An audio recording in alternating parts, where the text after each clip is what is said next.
പുതിയൊരു വീട്ടിലേക്ക് എല്ലാവർക്കും സ്വാഗതം. അപ്പം ഇന്ന് ഗുഡ് ഫ്രൈഡേ, അതായത് ദുഃഖ വെള്ളിയാഴ്ചയാണ്. അപ്പോൾ എനിക്കിന്ന് ആക്ച്വലി ജോലി ഉണ്ടായി. എനിക്ക് ജോലിക്ക് പോകാതിരിക്കാൻ പറ്റാത്ത അവസ്ഥയായിരുന്നു. കാര്യം എനിക്ക് ലീവ് ഞാൻ നേരത്തെ അപ്ലൈ ചെയ്യാനായിട്ട് മറന്നുപോയി. ആക്ച്വലി ഇത് ബാങ്ക് ഹോളിഡേ ആണ്. ഞാൻ വർക്കിംഗ് അല്ല സത്യം പറഞ്ഞാൽ. പക്ഷേ നമുക്ക് എക്സ്ട്രാ ഒരു ഹോളിഡേ തരുന്നുണ്ട്. ഇന്ന് എനിക്ക് ഓഫീസിൽ പോകേണ്ടതായിട്ട് വന്നു. അപ്പോൾ അതിനൊരു വിഷം എനിക്ക് രാവിലെ ആയിട്ടുണ്ട്. സത്യം പറഞ്ഞാൽ ഇങ്ങനെയുള്ള ദിവസങ്ങളിലാണ് നമ്മൾ നാട് വല്ലാതെ മിസ് ചെയ്യുന്നത്. സാധാരണ നാട്ടിലായിരുന്ന സമയത്ത് ദുഃഖ വെള്ളിയാഴ്ച നമ്മൾ രാവിലെ പള്ളിയിലൊക്കെ പോയി ഒരു 3 മണി വരെ നമ്മൾ പള്ളിയിലിരുന്ന് പ്രാർത്ഥന എല്ലാം കഴിഞ്ഞ് ആ കഞ്ഞി കുടിക്കുമ്പോൾ ഒരു സുഖം അത് എത്ര പറഞ്ഞ് എത്ര എന്താ പറയുക എക്സ്പ്രസ് ചെയ്താലും മനസ്സിലാവില്ല എന്ന് പറയില്ലേ. അപ്പോൾ നാട്ടിൽ നിന്ന് മാറി നിൽക്കുമ്പോഴാണ് ഇങ്ങനെയുള്ള കാര്യങ്ങളൊക്കെ ഒരുപാട് മിസ് ചെയ്യുന്നത്. അതുകൊണ്ടാണ് ഇന്ന് ഓഫീസിൽ പോയെങ്കിലും ഓഫീസിൽ എൻ്റെ മനസ്സ് വേറെ എവിടെയോ ആയിരുന്നു.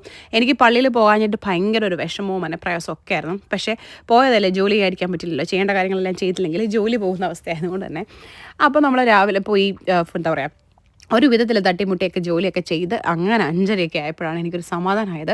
അപ്പോൾ ഞാൻ എൻ്റെ ജോലിയൊക്കെ കഴിഞ്ഞ് ഇറങ്ങി. അത്ര സന്തോഷമൊന്നുമില്ല, കാര്യം എന്തോ ഒരു മനസ്സിലൊരു വല്ലാത്തൊരു വിഷമമോ എന്തോ ഒരു എന്താ പറയുക ഒരു കുറ്റബോധം എന്നൊക്കെ പറയില്ല, ആ ഒരു ഫീലിംഗ് ആയിരുന്നു. അതുകൊണ്ട് തന്നെ ഞാനിത് കഴിഞ്ഞപ്പോൾ പള്ളിയിൽ പോകാൻ എന്തായാലും തീരുമാനിച്ചിട്ടുണ്ടായി. അപ്പോൾ ഞങ്ങളുടെ ഓഫീസിനടുത്ത് ഒരു പള്ളിയുണ്ട്. പള്ളിയിൽ പോയി കുറച്ച് നേരം ഇരുന്ന് നല്ല സമാധാനമായിട്ട് പ്രാർത്ഥിച്ച് കഴിഞ്ഞപ്പോഴാണ് മൈൻഡ് ഒന്ന് റിലാക്സ്ഡ് ആയത്. അതിനുശേഷം സ്റ്റേഷനിൽ വന്നപ്പോൾ എവിടെ നോക്കിയാലും ഈസ്റ്റർ തന്നെയാണ്. ഇത് നമുക്ക് പള്ളിയിൽ നിന്ന് കിട്ടിയാണ് കേട്ടോ. അതിനുശേഷം ഞാൻ വീട്ടിൽ വന്ന് കുറച്ച് പായസം കുടിച്ചു. വിഷുവിൻ്റെ പായസമാണ്. അപ്പോൾ ഇപ്പോഴാണ് മൈൻഡ് ഒന്ന് ഫ്രഷ് ആയത് പള്ളിയിലൊക്കെ പോയിട്ട് വന്നപ്പം. എല്ലാവർക്കും ഗുഡ് ഫ്രൈഡേ ആശംസകൾ പറഞ്ഞുകൊണ്ട് വീഡിയോ അവസാനിപ്പിക്കുന്നു. ബൈ.